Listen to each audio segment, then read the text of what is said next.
할렐루야, 사랑하는 에베네셀 가족 여러분, 토요일 아침입니다. 지난 한 주간도 크신 사랑과 은혜로 우리의 삶을 지키시고 인도하신 하나님, 그 하나님께 감사의 예배를 올려드리는 이 아침이 될 수 있기를 원합니다. 하나님께 큰 영광과 또한 믿음의 고백을 드리며 함께 예배 가운데 나아갑시다. 우리가 함께 고백할 찬송은 새 찬송가 254장 내 주의 보혈은입니다.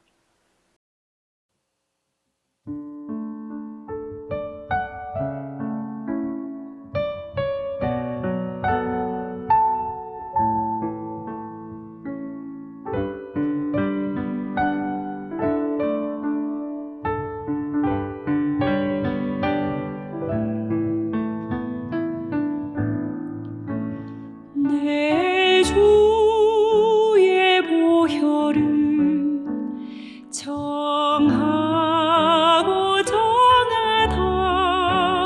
내 죄를 정케 하신 주 나로라 하신다. 내가 주께로 지금 가오니 십자가의 보혈로 날 씻어주소서. 약하고 추해도 주께로 나가면 힘주시고 내 취함을 곧 씻어주시네.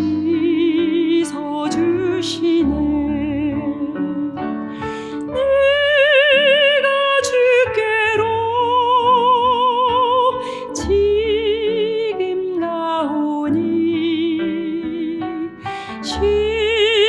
십자가의 보혈로 날 씻어주소서. 나로라 하심은 온전한 믿음과 또 사랑함과 평안함 다 주려 함이라. 내가 주께로 지금 가오니 십자가의 보혈로 날 씻어주소서.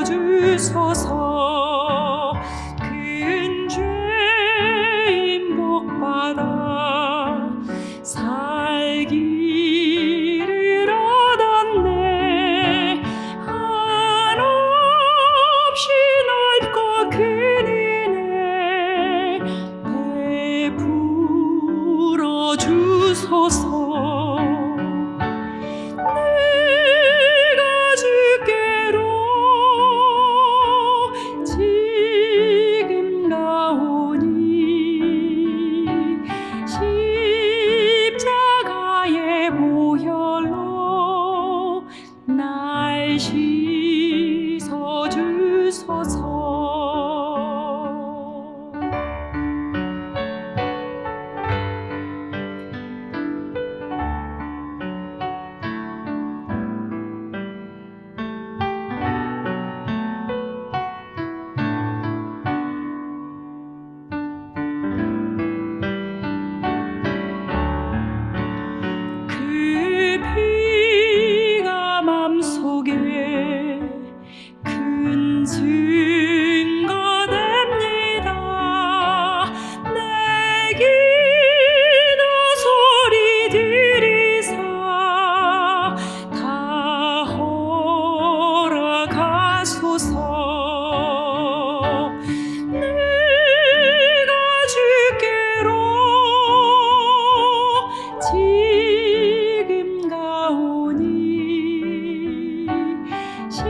오늘 우리에게 주신 하나님의 말씀은 갈라디아서 1장 11절로 17절까지의 말씀입니다. 형제들아, 내가 너희에게 알게 하노니 내가 전한 복음은 사람의 뜻을 따라 된 것이 아니니라. 이는 내가 사람에게서 받은 것도 아니요 배운 것도 아니요 오직 예수 그리스도의 계시로 말미암은 것이라. 내가 이전에 유대교회에 있을 때에 행한 일을 너희가 들었거니와 하나님의 교회를 심히 박해하여 멸하고 내가 내 동족 중 여러 연갑자보다 유대교를 지나치게 믿어 내 조상의 전통에 대하여 더욱 열심히 있었으나 그러나 내 어머니의 태로부터 나를 택정하시고 그의 은혜로 나를 부르시니가 그의 아들을 이방에 전하기 위하여 그를 내 속에 나타내시기를 기뻐하셨을 때에 내가 곧 혈육과 의논하지 아니하고 또 나보다 먼저 사도된 자들을 만나려고 예루살렘으로 가지 아니하고 아라비아로 갔다가 다시 다메섹으로 돌아갔노라. 아멘. 갈라디아서는 복음 안에 있는 은혜와 자유에 대해서 바울이 전하고 있는 복음의 편지입니다. 여러분, 하나님의 복음 안에는 은혜가 있고 자유가 있습니다. 복음은 나를 위해 예수님께서 이 땅에 오셨고 십자가를 지셨고 그리고 다시 부활하셨고 다시 오신다라는 그 십자가의 복음을 의미합니다. 그 십자가의 복음 안에는 놀라운 은혜가 담겨져 있습니다.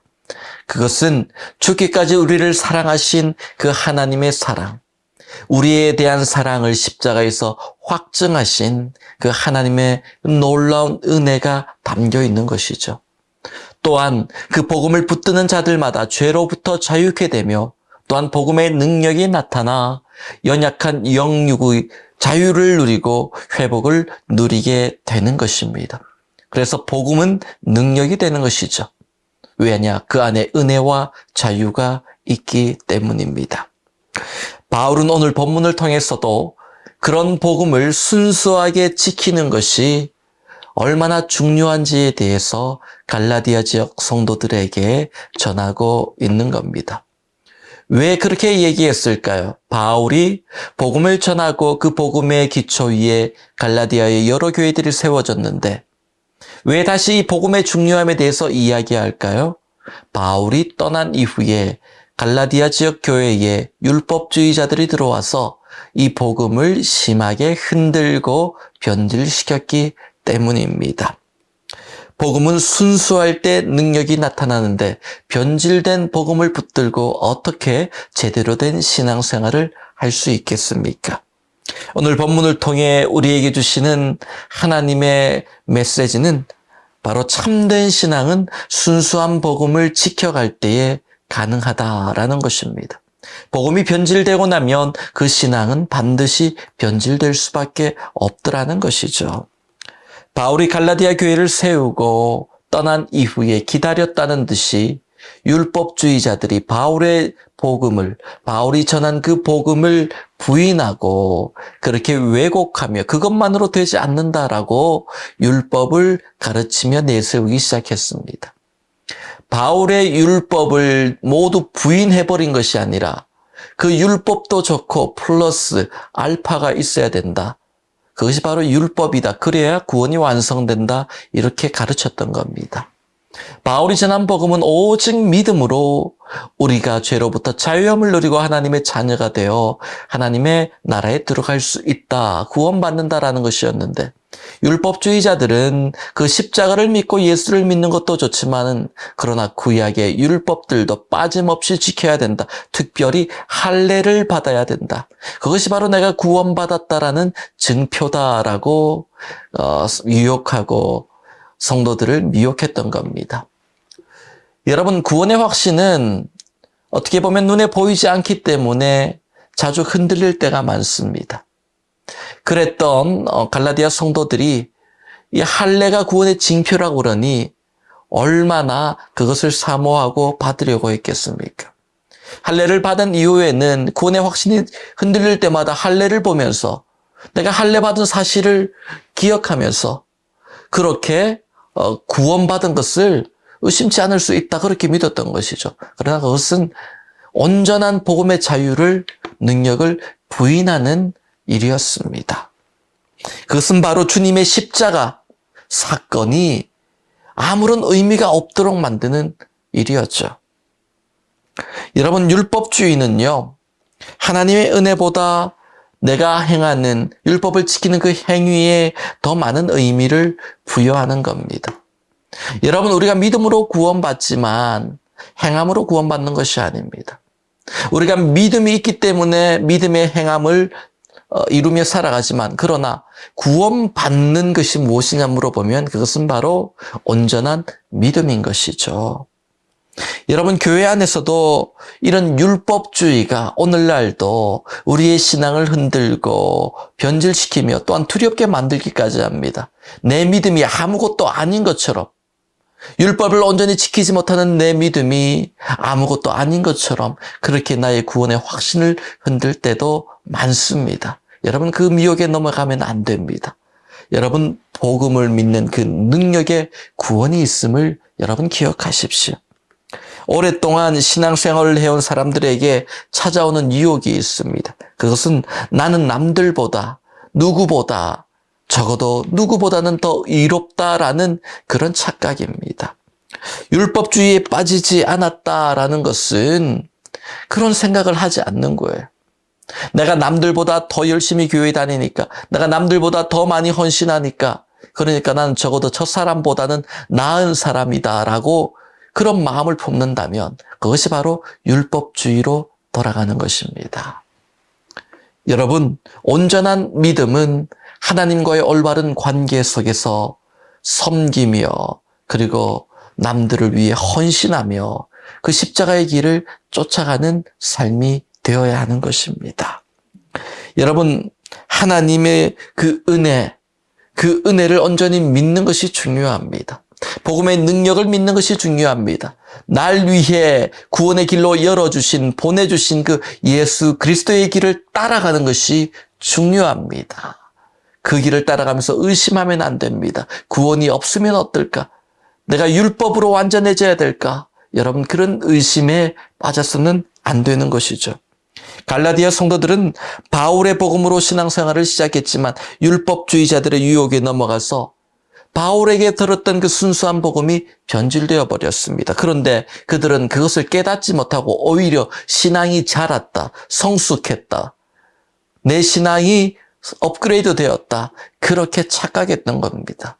그러나 하나님이 보시기에 그것은 복음을 잃어버리고 복음의 순수함을 잃어버리고 변질된 것이죠. 본문 11절과 12절 말씀을 보면 바울이 전한 복음은 사람의 뜻을 따라 된 것이 아니다라고 분명히 밝히고 있습니다. 바울이 전한 복음은 사람의 뜻으로 만들어진 것이 아니라 하나님의 뜻에 따라 하나님의 뜻을 전한 것입니다. 그리고 그 예수님에 대한 이야기를, 그 능력과 십자가의 복음을 우리에게 전하고 있는 것이죠. 그것은 사람에게 받은 것도 배운 것도 아니요, 오직 예수 그리스도의 계시로 받은 복음이다. 주님을 만나고 깨닫게 된 그 복음, 바울이 다메섹 도상에서 주님을 만나고 깨닫게 된 그 복음이다. 내 얘기도 아니고 누군가의 얘기도 아니고 전해져 내려오는 얘기도 아니고 오직 주님께로부터 받은 복음의 메시지다. 그것을 변질시켜서는 안 된다라는 것이죠. 여러분, 하나님이 주신 그 복음을, 그 십자가의 복음을 내 입맛에 맞게 바꾸고 변질시켜서는 안 됩니다. 여러분, 원조 갈비탕, 원조 설렁탕, 이렇게 유명한 집들 있지 않습니까? 그런데 그런 곳에 가면은요, 내 마음대로 소금 치고 간장 넣고 다대기를 추가하고 이것저것 막 넣어서 내 입맛에 맞게 국물을 바꾼다면 이미 그 국물 맛은 원조가 아닌 겁니다. 여러분, 그 원조라면은요, 처음 그대로의 것을 맛보아야 되는 겁니다. 그래야 원조의 맛을 알게 되는 것이죠. 여러분, 자꾸 복음을 나에게 맞추려고 하지 마십시오. 나를 복음에 맞추는 인생이 되십시오. 나에게 맞는 복음을 찾으려고 하지 마십시오. 복음에 내가 합당한 사람이 되도록 우리가 믿음 생활을 해야 하는 겁니다. 그렇게 순수한 복음을 그대로 지키며 붙들 때에 복음의 능력이 은혜와 자유의 능력으로 우리의 심령과 삶 속에 나타남을 여러분 기억하시기 바랍니다. 마지막 두 번째로 바울은 오늘 이 편지를 통해서 이렇게 간증하며 고백합니다. 하나님께서 나를 택하시고 은혜로 부르셨노라. 나는 그것을 잊지 않고 산다라고 갈라디아 성도들에게 얘기합니다. 왜 그럴까요? 하나님께서 나를 택하시고 은혜로 부르셨던 것처럼 갈라디아 지역의 성도 한 사람 한 사람도 바울을 그곳에 보내신 하나님, 그 하나님께서 그들을 택하시고 은혜로 부르셨음을 기억하라라는 것입니다. 하나님 그 누구도 여러분 하나님께서 우리를 택하지 않고 은혜로 부르시지 않은 사람이 없다는 겁니다. 우리 모두는 하나님이 택하시고 은혜로 부르신 자들임을 기억해야 됩니다. 얼마나 영광스러운지요. 얼마나 놀라운 일인지요. 바울은 자신이 지난날 어떤 사람이었다고 고백합니까? 하나님이 왜 바울을 택했습니까? 바울을 택할 만한 이유가 있습니까? 남들보다 뛰어났습니까? 하나님을 남들보다 더 사랑하고 그렇게 하나님의 교회를 더욱더 사랑했던 사람입니까? 그렇지 않습니다. 정반대의 사람입니다. 자신도 내가 죄인 중에 괴수라고 말할 정도로 그렇게 하나님의 교회를 핍박하고 성도를 핍박했던 사람이 바울이었습니다. 본문 13절과 14절 말씀을 보세요. 내가 이전에 유대교회에 있을 때 행한 일을 너희가 들었거니와 하나님의 교회를 심히 박해하여 멸하고 내가 내 동족 중 여러 영갑자보다 유대교를 지나치게 믿어 내 조상의 전통에 대하여 더욱 열심히 있었으나 그 어떤 경륜 있는 사람들보다 유대교를 지나치게 믿고 유대교의 전통의 열심을 가지고 그가 했던 게 뭐라고요? 하나님의 교회를 심히 박해하고 멸하는 것이었습니다. 바울을 통해 많은 사람들이 옥에 갇혔고 순교자들이 나왔을 겁니다. 어떻게 보면은 그리스도의 적, 교회의 적과 같은 사람이 사도 바울이 아니었을까요? 그럼에도 하나님은 그런 바울을 택하셨고 붙드셨고 그리고 은혜로 불러주셨다라는 겁니다. 바울이 자격이 있어서 부른 게 아니라는 것을 보여주는 겁니다. 오직 은혜로 100% 은혜로 바울을 불러주셨습니다. 바울은 하나님을 어떻게 고백합니까? 15절 말씀을 보니까 그러나 내 어머니의 태로부터 나를 택정하시고 그의 은혜로 나를 부르시니까 바울은 그걸 알았습니다. 하나님이 나를 택정하셨고 어머니의 모태에 있을 때부터 나를 선택하셨고 하나님의 은혜로 때가 되었을 때 나를 불러주셨다라는 것을 알았습니다. 여러분 그 은혜를 알기에 바울이 어떻게 주님을 버릴 수 있겠습니까? 어떻게 하나님을 떠날 수 있겠습니까? 여러분 은혜를 아는 자는 그 은혜에 합당한 삶을 살 수 있는 것입니다. 여러분 우리도 하나님을 만나기 전에 주님을 만나기 전에 주님을 증거하는 삶이 아니라 주님을 부인하며 주님이 없다 하며 내 마음대로 살던 인생은 아니었습니까? 나를 위해 살았고 또 누군가를 위해 살았던 그렇게 무언가를 이루기 위해 바울처럼 열심히 말을 타고 다메섹 도상을 달렸던 우리의 삶은 아니었습니까? 그러나 빛으로 오신 그 주님을 만나고 내 삶의 주인이 내가 아니라 그리스도이심을 깨닫게 된 것입니다. 그것이 은혜입니다. 여러분 내 힘과 의지로 하나님께 나온 게 아니잖아요. 내가 원해서 내가 공부해서 예수님을 믿어야 되겠다 해서 나온 게 아니잖아요. 주님이 나를 택하셨고 먼저 찾아오셨어요. 우리가 그를 먼저 사랑한 것이 아니라 그가 먼저 우리를 사랑하셨다고 성경은 말씀합니다. 우리가 주님을 먼저 찾아간 것이 아니라 주님이 우리에게 먼저 찾아오셨음을 성경은 보여주고 있습니다. 그것이 바로 하나님의 은혜입니다. 나를 택하시고 은혜로 부르신 하나님의 은혜입니다. 여러분, 우리는 그 은혜를 입은 자입니다. 그것이 바로 또한 복음의 내용입니다. 십자가를 지시고 우리를 위해 피 흘리시고 우리 모든 죄를 용서하시고 부활하시고 다시 오시는 주님.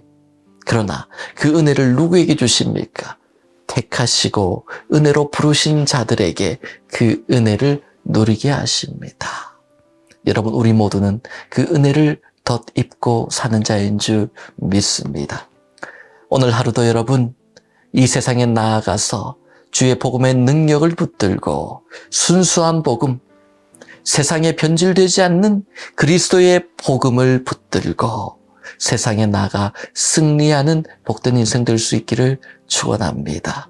또한 특별히 하나님이 택하시고 은혜로 부르신 우리이기에 그 하나님의 은혜를 기억하며 하나님의 부르심에 온전히 순종하며 맡겨주신 사명을 온전히 감당하며 그 부르심에 하나님의 영광이 나타나는 그런 복된 인생을 살아갈 수 있기를 원합니다. 오늘도 여러분의 삶 가운데 우리를 택하시고 부르신 하나님의 은혜가 온전히 증거되어지며 그 은혜가 넘쳐나는 복된 하루가 되시기를 주님의 이름으로 축원합니다. 다 함께 기도하시겠습니다. 하나님 아버지 감사합니다.